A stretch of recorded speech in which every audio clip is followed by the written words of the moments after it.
turn into Hollywood Hall of Fame. I said, oh, hell yeah. So you hate me for everything I've done for all the Make-A-Wish kids and everything I did for your kids. Well, guess what? I did it for the money.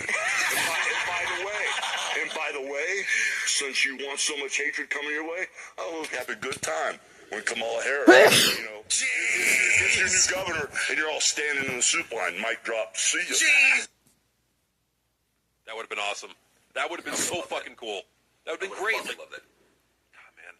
But no, we don't get that, Everybody had to play the nice guy in front of the Netflix executives. You saw it with Rock.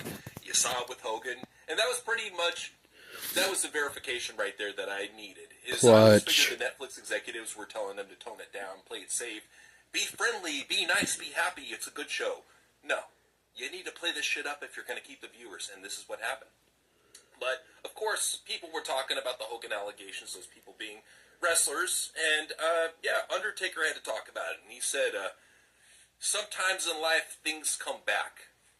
So, for those that don't know, Undertaker has had a long-standing beef with Hulk Hogan. He's always felt like Hulk Hogan has kept him down. We'll show you some shit on Old School Road stories about that.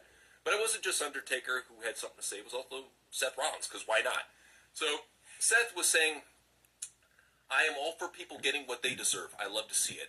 I'm all for people getting what they deserve. That's how I feel about Hulk Hogan getting booed. If you're getting booed by the masses, there's a reason for it. I don't know if Hulk fully understands the scope, but people get what they deserve. So I'm happy to see it. I love to see it. Look, I said this before about the Hulkster. He's the guy that got me into this industry as far as love for professional wrestling, so I'll never take that away from him.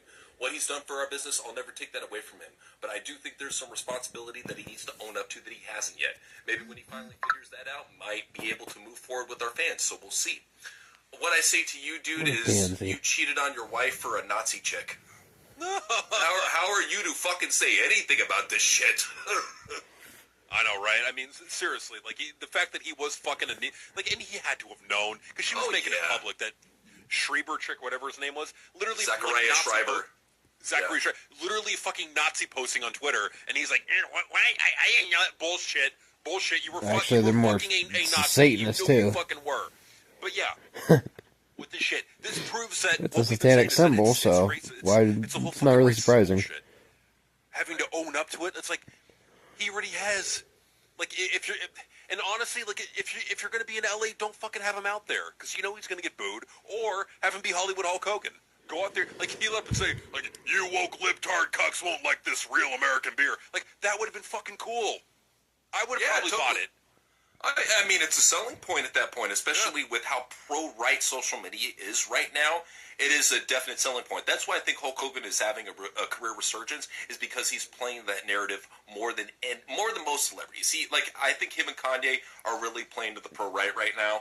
But no, he got that right off the bat. That's why he's still the most talked about thing from the Raw on Netflix debut. We're not talking about the bangers. We're not talking about the celebrities. We're talking about Hulk Hogan getting booed because he still matters in this business, in Hollywood, and everywhere. He still matters. Just literally, out of everything that happened on that show, out of anything that was talked about, the Hulk Hogan getting booed was the most talked about on social media. It literally fucking trended. They want it to trend. It was the only thing that really gained traction. Nobody could talk about how great this show was. Even the marks, operated. They couldn't talk about how great the show Doesn't matter was. what trends and whatnot. It's what they push. Booed bullshit to deflect away, because they knew it sucked. There were even JD was like, that wasn't a good trends show. you're going to be seeing. So when you have the most hardcore smart podcaster saying that wasn't a good show, that tells you right there. I mean, you don't need to go any further. Hey, JD, who booked that show? What was WWE Creative. The amorphous, anonymous WWE Creative, not Triple H who runs WWE Creative. Oh no, don't pin any fucking blame or credit on him. Dragon Claw wouldn't work on Turkish now because it's fairy type. And we're gonna blame Gotta WWE get that Creative, stab fairy move. That's disgusting. That mysterious black silhouette guy needs to be fired. I mean, because he's fucking up the company, man. How does Triple H deal with the incompetence of having a shitty employee like WWE Creative? I would have fucking fired him last year. What the fuck? Yeah, Triple H is the victim here. Come on. Really is. But, so coming out of that whole show, Rollins, he's looking for a feud for Mania. He might have got one. So the current plans being discussed are CM Punk versus Roman Reigns versus Seth Rollins. No title. Nobody wants to see that. No, like, nobody wants to see that match at all. What do you have the Shield storyline? How CM Punk proposed the Shield storyline, and then he feuded with the Shield, and then he came back to feud with the Shield. Like, nobody wants to see that shit. Nobody's going to care about it. It's not going to bring in fans. Who goes over in that match? It sucks that it has to be a triple threat, because what that basically tells me is that neither of these guys want to take a clean pinfall, so they'll take it in a triple threat. That's what it tells me. I know. That's like, for all the people saying that Triple H is a good booker, there are YouTubers. Shit, we would book a better WrestleMania than Triple H, and we're just YouTubers. Triple H has been booking for over a decade. Yeah, it makes you think.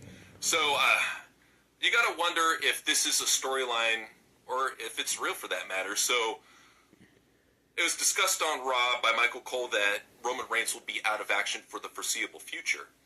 Now, is this a storyline, or did he really get hurt bad at the Rumble and he won't be at Mania? If that's the case, that is the biggest shot to the foot that you could possibly have. The only thing worse than that, considering The Rock's not showing up, would be if John Cena has another booking obligation or gets injured. Like, there really is no star power left for Mania. Like, if this is the case, if Roman is truly out. Unforeseeable.